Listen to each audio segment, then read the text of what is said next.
Vladimir Putin is making moves again. The war in Ukraine is escalating. Russia has launched a sweeping attack with new and deadlier weapons. And the Russian president is blaming the West for this escalation. As we have repeatedly emphasized, the regional conflict in Ukraine provoked by the West has acquired elements of a global character. The war is expanding. That is the message from Putin. But what triggered this new phase of hostilities? Last week, Joe Biden made a major concession to Ukraine. He allowed them to use long-range weapons against Russia. After the US, other Western powers followed suit. France and the UK also gave their approval. And Ukraine wasted no time after that. It struck a Russian weapons depot last week using Western long-range missiles. Putin responded by launching a new hypersonic missile at Ukraine. Now, this is a brand new weapon, never used before. The missile is called Areshnik. It means the hazel. Putin says this new weapon is unbeatable. Because there are no means to counteract such weapons today. The missiles attack targets at a speed of 10 Machs. This is 2.5 to 3 kilometers per second.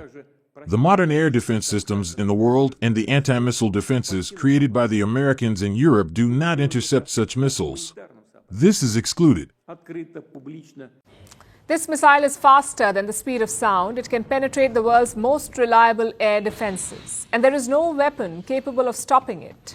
Putin repeatedly emphasized on this point. And he's far from done. He's using more lethal weapons in Ukraine now, like he did last night. Russia launched more than 100 glide bombs on Ukraine. And what's a glide bomb? These are old Soviet-era bombs, but they've been upgraded. Russia has installed a satellite navigation system, rudders, and pop-out wings on these bombs. So when they're dropped on a plane, these bombs don't simply fall, they glide towards their target, and they hit them with precision. Each bomb weighs between 500 to 3,000 kilos, which makes them extremely powerful. Russia has been using these bombs for a few months now. More than 1,000 glide bombs have been dropped on Ukraine so far. So obviously Zelensky is raising concerns. He says Ukraine is defenseless against these new Russian weapons. Beyond words, action is needed. And in particular, on my instructions, the Minister of Defense of Ukraine is already holding meetings with our partners on new air defense systems. The kind of systems that can protect lives from new risks. So Zelensky wants more military aid now. His new demand is this: advanced air defenses. That's what he wants. And frankly, this has become an endless cycle. With every escalation, Ukraine makes new demands. A few months ago, Kiev wanted long-range strike capabilities. It had missiles from the West, but it did not have the permission. They were not allowed to use long-range missiles for attacks against Russia. That changed last week when Biden relented. And this capability to use long-range weapons was supposed to act as a deterrent. It was meant to stop Russian aggression, but it hasn't. Instead, the plan has backfired. Not only has it failed to shift the momentum on the battlefield, it has also exposed the gaps in Ukraine's defenses. Russia senses an advantage here, so it's doubling down. It is sending more troops to the front lines. Russia is bringing in mercenaries from Yemen now. Reports say hundreds of Yemeni men have been recruited to fight for Russia against Ukraine. These are believed to be Houthi rebels. They have been promised lucrative salaries and even Russian citizenship to join the war against Ukraine. And this fits a pattern too. Russia has been ramping up military recruitment through attractive job offers like this one. Reports say Putin is now promising debt relief to new recruits.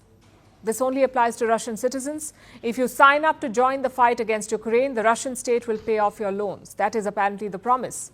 Moscow is also increasingly relying on foreign recruits to sustain the war. First, it was the North Koreans. Now it's the Houthis from Yemen. But how did they end up in Russia? According to one claim, Moscow began recruiting from Yemen way back in July. The first recruits began arriving in Russia in September. Now, all of them are trained, not all of them are trained soldiers, in fact. Some are experienced fighters, but most others have no military training at all. So how did they end up on the battlefield? Apparently, they were duped. They were promised jobs in areas like security and engineering, but when they reached Russia, they were sent to the front lines. And this is not a unique case. Such stories have been coming out of Russia for a while now. Something similar, in fact, happened to Indian citizens as well. New Delhi raised this with Moscow. Prime Minister Modi personally discussed this with the Russian president. This was in July when he visited Russia for summit talks. Modi asked for the return of Indian citizens who unwittingly ended up in the war. And in the months that followed, most of them were brought back to India. But now the situation in Ukraine is worsening. Looks like the war will intensify before it ends, and it will have casualties not limited to Russia and Ukraine.